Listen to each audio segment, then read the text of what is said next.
beliau dawuh manunggalnya kesadaran beragama dan bernegara.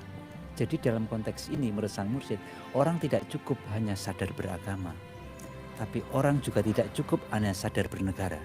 Beliau mengharapkan dua-duanya harus manunggal antara kesadaran beragama dan kesadaran bernegara.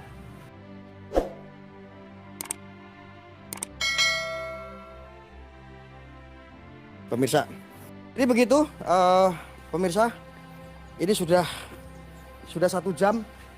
Sebentar saya mau istirahat sebentar karena keringatku gembrojos. Masya Allah, ini sangat luar biasa. Ini jauh sekali dari harapan pemikiran saya kemarin tentang yang namanya Siddiqiyah itu seperti apa. Ternyata hari ini saya menyaksikan dan saya waduh, bisa ikut belajar di sini ya. Aduh, ini saya duduk di sini dulu karena saya sangat udah lelah. Di sini Pak Gus, saya sangat lelah sekali soalnya. Izin duduk sini dulu.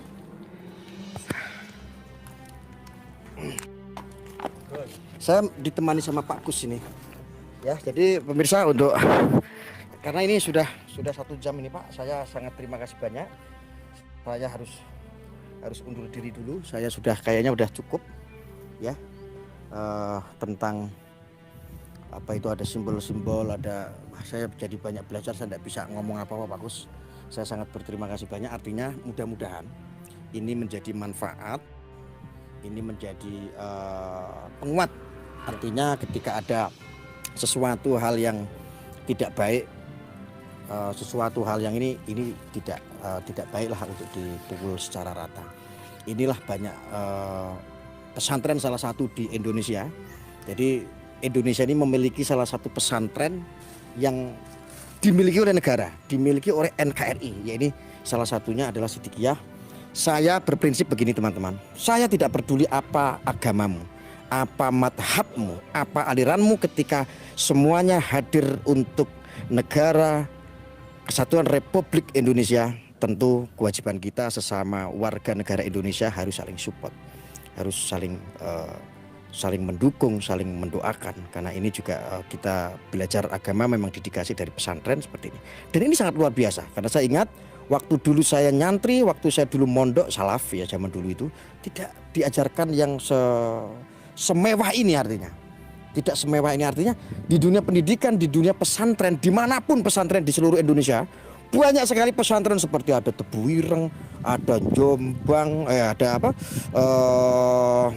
Darul Ulum, Tambak Beras, terus yang di Kediri itu Lirboyo, apalagi itu adalah pusat-pusat ilmu saudara.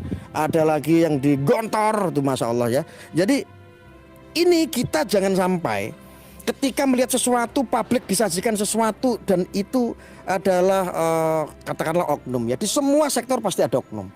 Di negara, di pemerintahan, ketika pemerintah ada yang korupsi, masa pemerintahnya mau dibubarin? Artinya kita selalu mengapresiasi Polri, terima kasih, terus Kemenak, Menteri Agama ya Pak, terima kasih banyak. Baru-baru ini juga Pak Jokowi ya menyinggung tentang Siddiqiyah. Alhamdulillah wis manut karaku penak-penak. Pak Jokowi menyampaikan Siddiqiyah bagian daripada rakyat dan rakyatnya Pak Jokowi. Itulah seorang ulil amri, itulah seorang pemimpin, itulah seorang umaro. Memang harus bisa mengayomi, harus melihat panjang kali lebar dari segala semua sektor. Itulah seorang pemimpin. Maka kemenangan ini adalah kemenangan kita semuanya. Bahwa jangan kamu coba-coba untuk memframing bahwa pesantren, dunia pendidikan ini jelek ya. Karena dunia pesantren, dunia pendidikan ya, khususnya pesantren ini sudah banyak mencetak generasi anak bangsa yang berakhlak, yang beradab, yang berbudi luhur dan mencintai terhadap negara Kesatuan Republik Indonesia. Mungkin itu Pak Gus ada yang bisa disampaikan, monggo ya, sebelum saya tutup. Sekilas begini, jadi beliau itu mengajarkan ada 2 hal yang beliau sebut jati diri bangsa ya, yaitu manunggalnya keimanan dan kemanusiaan. Pada kesempatan yang lain beliau dawuh manunggalnya kesadaran beragama dan bernegara. Jadi dalam konteks ini menurut sang mursyid, orang tidak cukup hanya sadar beragama, tapi orang juga tidak cukup hanya sadar bernegara. Beliau mengharapkan dua-duanya harus manunggal antara kesadaran beragama dan kesadaran bernegara, antara keimanan dan kemanusiaan. Nah, disinilah maka kenapa di pesantren ini ya, yang tadi sudah kita panjang lebarkan, karena dari torekohnya sejak awal yang pertama adalah sanggup bakti kepada negara Republik Indonesia, baru yang poin ke-6 sanggup cinta tanah air Indonesia. Maka di sini kemudian pendidikannya memang mengajarkan itu, kesadaran beragama dan kesadaran bernegara. Wujudnya anak harus hafal Pancasila, Undang-Undang Merah Putih. Artinya apa? Ini kita tanamkan sejak kecil. Jadi saya masih ingat zaman dulu orang mondok di sini tuh bangun tidur itu setelah sholat subuh ya, sebelum beraktivitas itu diajak membaca Ikrar Santri, diajak membaca Pancasila, termasuk undang-undang. Sudah ditanamkan dari Sudah dini, ditanamkan sejak dini, sejak kecil.